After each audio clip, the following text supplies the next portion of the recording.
Hello' viewers, আজি আমি আহি উপস্থিত হৈছোঁহি এয়া আমাৰ মৰাণৰ যি শংকৰী সংঘৰ নামঘৰ। তাতে আজি এভাগী নাট ভাওনা আয়োজন কৰিছে তেখেতসকলে। নাট ভাওনাৰ ভাগীৰ নাম হৈছে সিন্ধুমুনিৰ পিতৃভক্তি আৰু দশৰথৰ স্বৰ্গ উদ্ধাৰ। গতিকে এই নাটভাগী আজি পাৰ্ট দিছে মোক, আৰু সেয়া হৈছে দশৰথ পাৰ্টটো কৰিবৰ কাৰণে আহিছোঁ। আপোনালোকে সকলো আশীৰ্বাদ কৰিব যাতে ভাল ধৰণে পাৰ্টটো কৰিব পাৰোঁ, আৰু চাব ব্লগটোত মই যিমান পাৰোঁ মই ভাওনাৰ ভিডিঅ' দিবলৈ চেষ্টা কৰিম। প্ৰথমতে মই আমাৰ যিগৰাকী আমাৰ পৰিচালক তেখেতৰ লগত আপোনালোকক চিনাকি কৰি দিছোঁ। এয়া হৈছে আমাৰ জয়ন্ত শৰ্মা। নমস্কাৰ। আজি নাটভাগীৰ বিষয়ে কিবা আজি আমাৰ এই শ্ৰী শ্ৰী শংকৰ মাধৱ নামঘৰত উদীয়মান যুৱকসকলে নিজৰ মানে আৰ্থিক কায়িক সকলোভাৱে কষ্ট স্বীকাৰ কৰি এখনি নাটক আপোনালোকক উপহাৰ দিবলৈ আগবাঢ়িছে। এয়া মেকআপ চলি আছে, এয়া হৈছে ইন্দ্ৰ,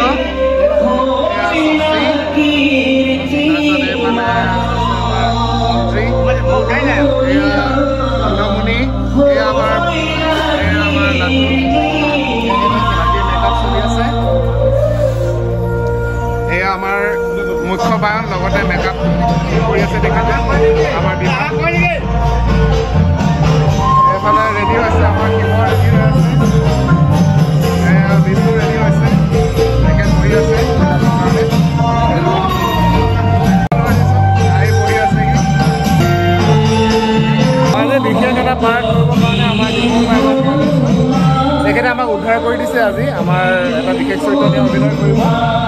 অন্ধাৰ চৰিত্ৰটো তেখেতে অভিনয় কৰিব। হঠাৎ আপুনি পাই কেনেকুৱা লাগিছে? ভালে লাগিছে। মই অন্ধাৰ চৰিত্ৰটো আপুনি আগতে কৰিছে। এয়া আহি ইতিমধ্যে উপস্থিত হৈছেহি আমাৰ গোটেই অসমত খলকলি থকা আমাৰ গধুৰ দত্ত, তেখেতে আজি মুখ্য গায়ন। গতিকে আপোনাক পুৰণা হ'ল সকলোকে শুভেচ্ছা জ্ঞাপন কৰিছোঁ। আজি নিশ্চয় ভালেই লাগিব, আৰু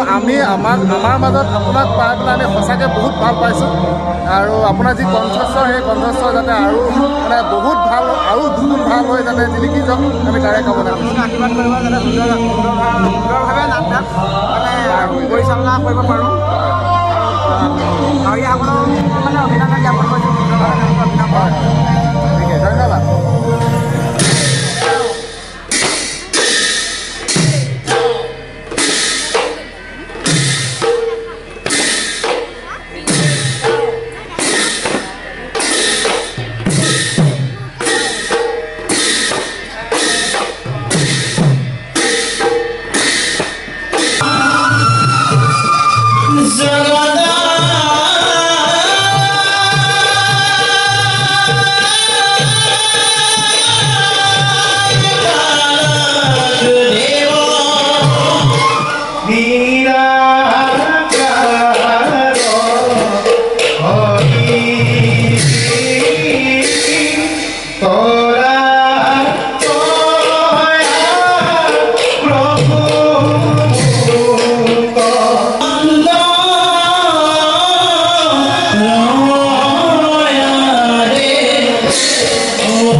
মোৰ ৰাজ্যৰ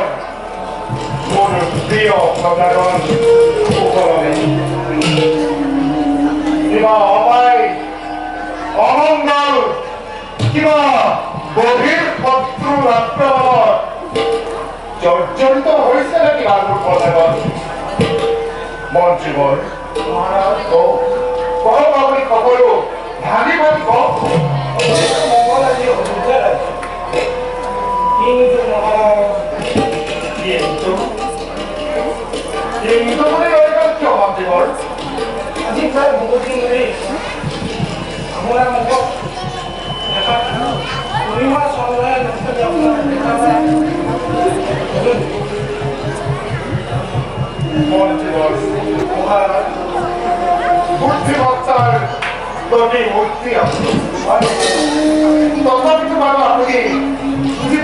মোৰ এই উদাসীনতাৰ কাৰণ মহাৰাজ মন্ত্ৰীবৰ সূৰ্যবংশ এই মহান ইচ্ছাকুকুৰৰ ৰজা মই এই মহান বংশৰ ৰজা মহাৰজাসকলে অসীম পৰাক্ৰমেৰে সমগ্ৰ বিশ্বত কুৰ্বান লগাই এই অযোধ্যাৰ নাম ৰাখিছিল ধৰাৰ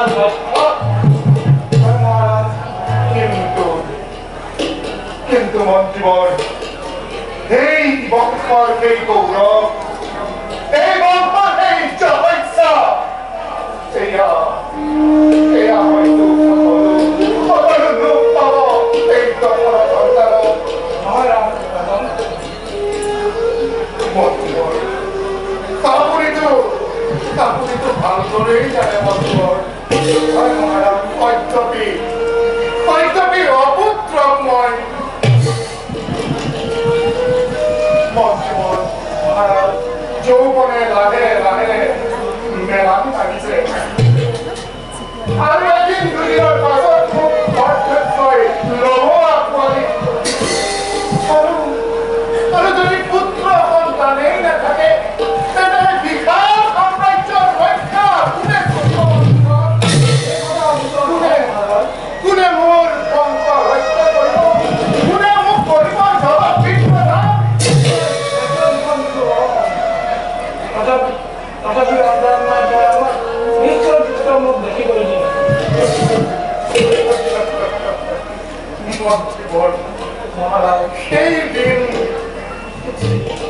সেই দিন বাৰু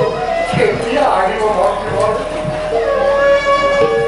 আপুনি জানে মন্ত্ৰীবৰ সেইবোৰ কথা ভাবি চিন্তি মই বৰ উদ্বিগ্ন হৈ পৰো মন্ত্ৰীবৰ আৰু কি জানে মন্ত্ৰীবৰ সেই কথা ভাবি চিন্তি দিন মই ৰাত্ৰি পাৰ কৰিছো আপোনাৰ বুজাও মন্ত্ৰীবৰ আপোনাক মই কেনেকৈ বুজাও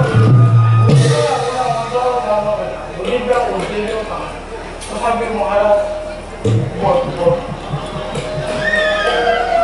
কওক মন্ত্ৰীবৰ আপোনাৰ মনৰ কথা ব্যক্ত কৰে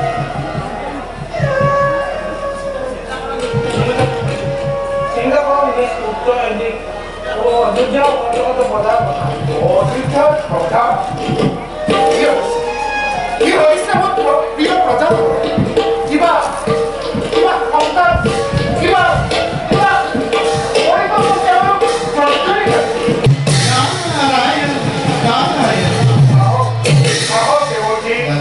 অযোধ্যাৰ ৰাজন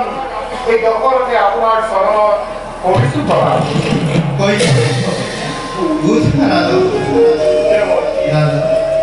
মহামন্ত্ৰী ঘুমন্তৰ কথা একেবাৰে সঁচা মহাৰাজ ৰজাজনৰ কথাটো দূৰৰে কথা দক্ষিণ অযোধ্যাত ঘূৰিবলৈ নোপোৱাটোকি সকলোৱে তোমাক ধিক্কাৰ দি ইয়াত কবিব লাগিছেই অযোধ্যা বুলি ৰাজ অতি সোনকালে ইয়াত কিবা এটা ব্যৱস্থা অন্যথাই অযোধ্যা নামত শ্মশানৰ হে ৰক্ষী হবা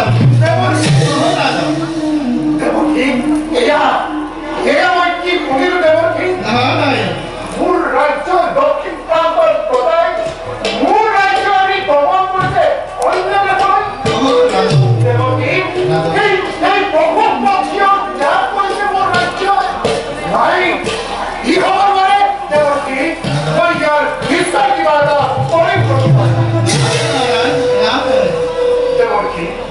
দয়া কৰি ইয়াৰ কিবা এটা উপায় দিয়ক দেৱৰ্ষী ইন্দ্ৰৰ অধীন বেংকনে কিবা হেতু দৃষ্টিপাত কৰা নাই তাক নুবুজি নহয় কিন্তু দিওঁ তোমাক ভিৰ হ'বনে প্ৰথমে তুমি ৰাজ্যৰ দক্ষিণ প্ৰান্তত পৰিভ্ৰমণ কৰি ৰাজ সাহায্য প্ৰদান কৰাকৈ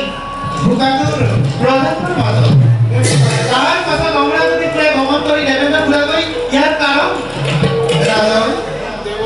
আছে তোমাৰ শৰীৰত অযুত শক্তি এই শক্তি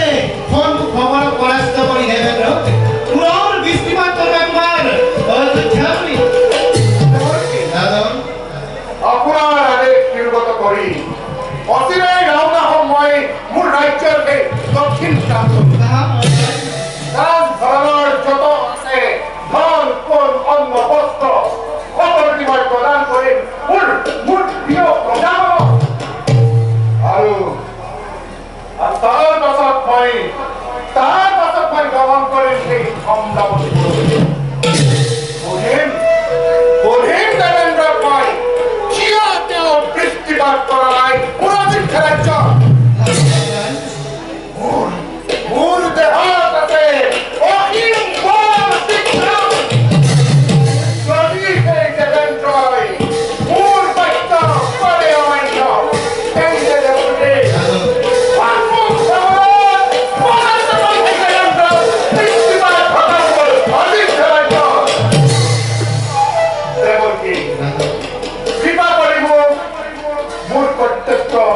দায়িত্বৰ কথা কোৱাই দিয়াৰ বাবে আপোনাৰ চৰণত পুনৰবাৰ বহি চলি আছে পুনৰ ৰাজলক্ষ্মী বাস্তৱক এই অযোধ্যাত আমি মই বিদায় নিশ্চয়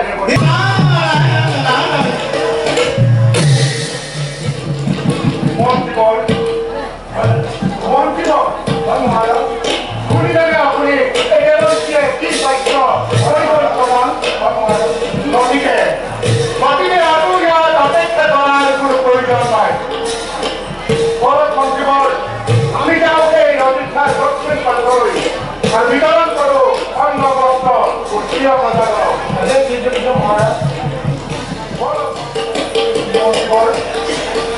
মন্ত্ৰীবৰ শুনিলেনে মন্ত্ৰীবৰ এই সাধাৰণ কথায়ো আজি এই দশৰথক শিক্ষা দিছে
এতিয়াই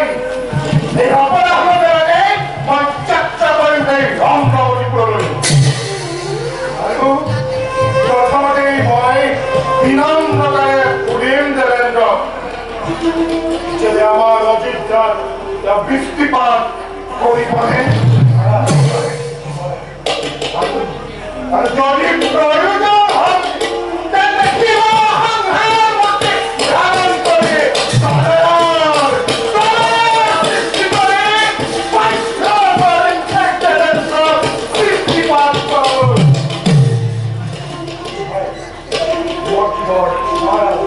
মোৰ অৱৰ্তমানত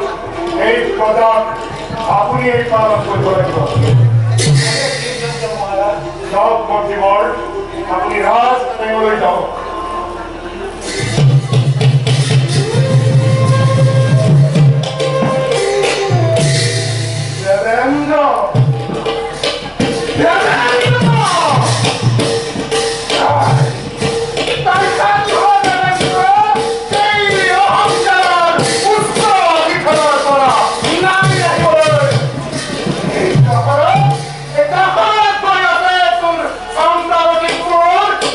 It's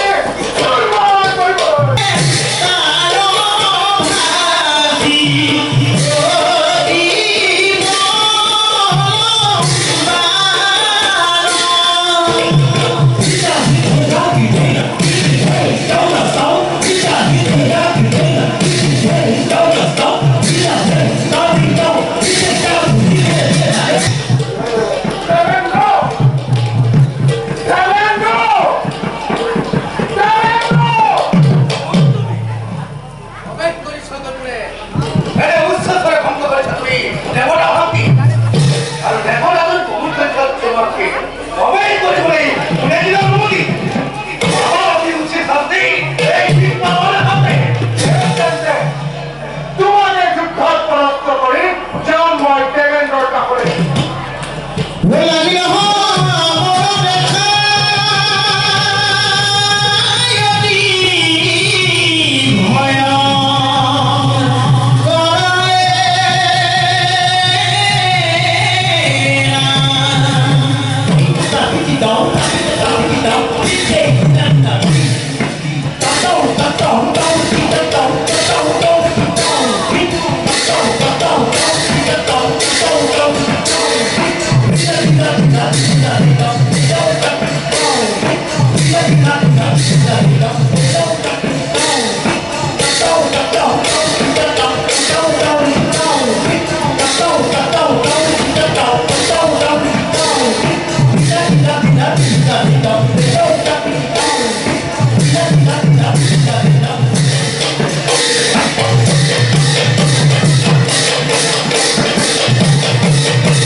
এতিয়া মই মাগিছো দিয়াই যাওঁ যাওঁ মই সেই ঘৰে গৈ এই দৃষ্টিপাত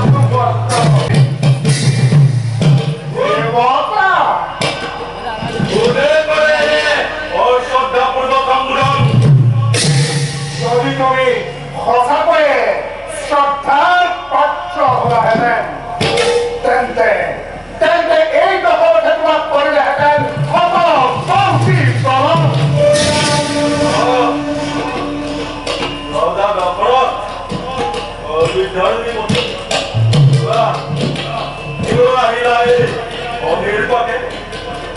মোৰ নিজ পৰিচয় দিবলৈ আগত আকৌ দুই ঘৰ পৰিচয় বিৰুদ্ধে নিজৰ পদাৰ হিতাৰ্থে কিমান ভান্তৰ হ'ব পাৰে তাৰ জবাব দিবলৈ নীতি প্ৰদৰ্শন নহয় মই তোমাক ভীতিগ্ৰস্ত কৰিব লাগিছো মোৰ ৰাজ্যৰ দক্ষিণ প্ৰান্তৰ পৰা তোমাৰ সেই কুপদৃষ্টি কৰি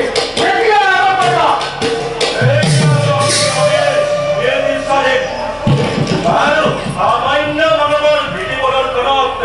এই গ্ৰহপতি হৰি কেতিয়াও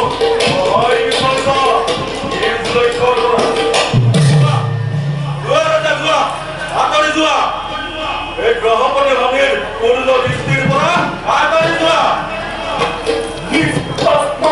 যেতিয়ালৈকে নাপাওঁ মই উচিত সমাধান তেতিয়ালৈকে মোৰ প্ৰত্যাৱৰ্তন নহয় সম্ভৱ এই গ্ৰহপতি হৰিৰ পূৰ্ণ দৃষ্টি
মোক আৰু কোনো বলৰ প্ৰয়োজন নাই গ্ৰহপতি মোৰ ৰাজ্যত দৃষ্টিপাত নোহোৱাৰ ফলত মোৰ সাধাৰণ প্ৰজাজনে দুৰ্গতি ভুগিছে মোৰ ৰাজ্যৰ পশু পক্ষীয়ে এই সুবিমান ৰাজ্যত পৰিহাৰ কৰি অন্য দেশলৈ গতি কৰিছে গতিকে হে দেৱতা এই ৰুধিৰ নক্ষত্ৰৰ পৰা তোমাক পূৰ্ণ দৃষ্টি কৰি পৰিহাৰ কৰা আৰু ইয়ে মোৰ বাবে হ'ব মনোৰম হ'ব এই মুহূৰ্ততে মই ৰোহিণী নক্ষত্ৰৰ পৰা ব্যাহত কৰিলো মোৰ পূৰ্ণ দৃষ্টি আজিৰ পৰা তোমাৰ ৰাজ্যত হ'ব মুকলধাৰে দৃষ্টিপাত আৰু ময়ো যাওঁ নিজ কৰ্তব্য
সত্য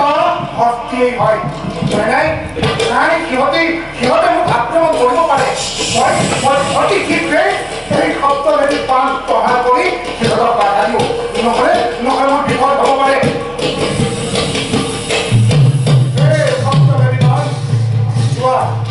যোৱা তুমি সৌৰক্ষক আঘাত খানাবলী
মই কি কৰোঁ মই কি কৰোঁ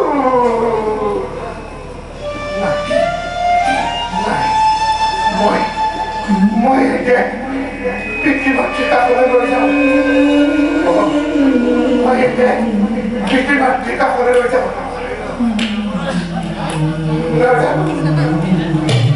নাজানো আজিবোৰ কি হয় নাজানো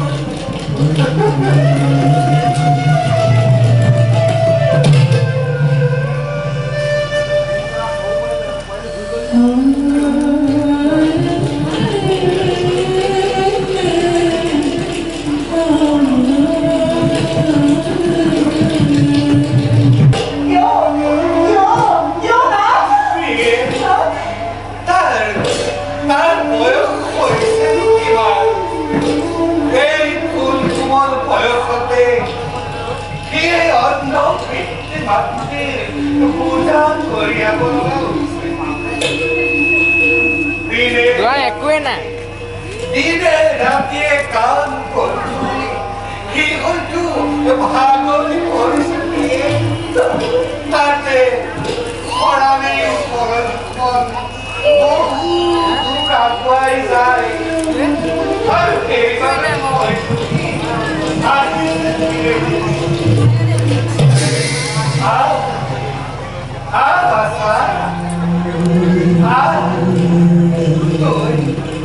তই আমাৰ বাবে বৰ কষ্ট পাইছ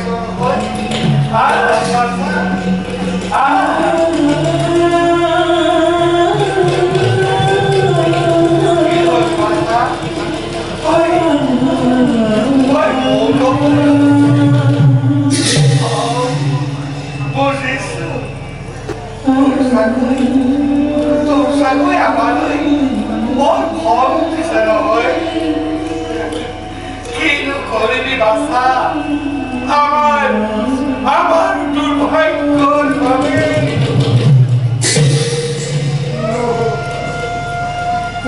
মই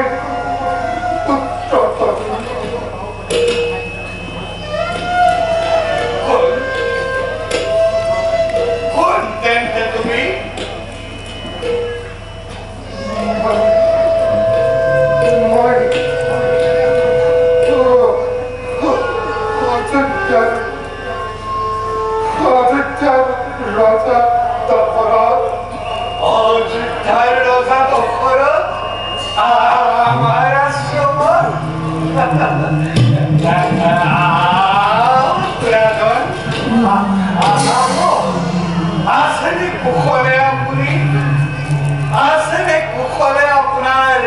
অযোধ্যাৰ প্ৰজাগণ শুনিছো ৰাজন অযোধ্যালৈ সুদিন কলকাই আনিলে আপোনাৰ নিজ বাট পৰে পিছে ৰাজন আপোনাক নিৰাশন দিবলৈ বাচাও যে নাই এতিয়া আশ্ৰমত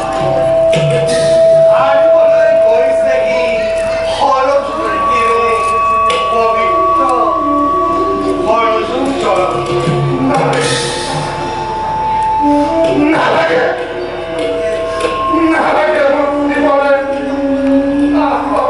何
লাগিব যাও যাও মোৰ ৰাজ্যলৈ এই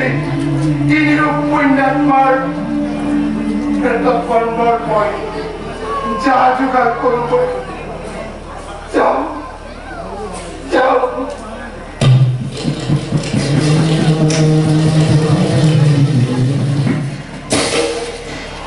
শৰদৰ তীৰে মৃগয়া কৰিবলৈ গৈ লিপ্ত হলো মই ব্ৰহ্ম পাপত বশিষ্ঠ মুনিৰ নিৰ্দেশত দেৱ পুঞ্জন কৰি মই মুক্তি লভিলো এই পাপৰ পৰা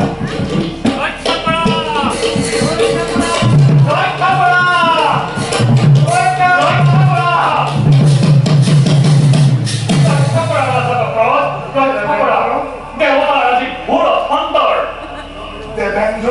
আৰু দীপাল তোমালোকে এখন গাঁৱৰ হৈ এই দখলখন ৰাজ্যত কিয় প্ৰৱেশ কৰিছা সৃষ্টি আতংক নাম তাৰ সম্বৰাসুৰ হয় ৰাজন বিনা দুখে স্বৰ্গ আক্ৰমণ কৰি বিতাড়িত কৰিলে সমস্ত দেৱতা দুষ্ট ক্ৰোধী উদ্ধাৰ কৰক দেৱতাক অনতি পলমে ৰাজন ইন্দ্ৰাণী শশী আদি নিৰ্যাতিতা সম্পৰাসুৰৰ হাতত ৰক্ষা কৰা ৰাজা দশৰথ ৰক্ষা কৰা শান্ত হোৱা দেৱগণ সেই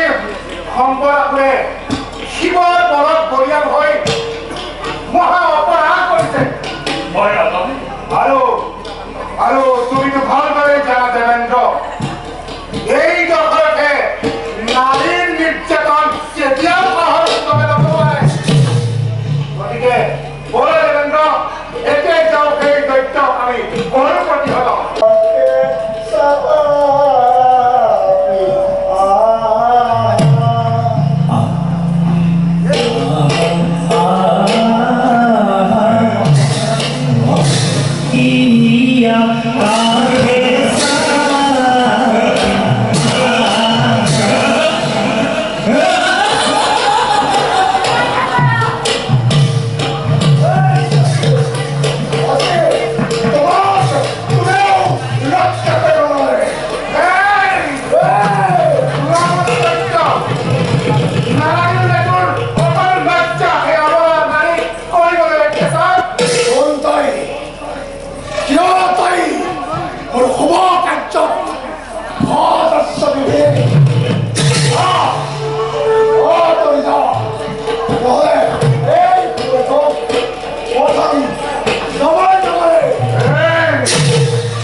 নাই কোনো তৰ্কযুক্ত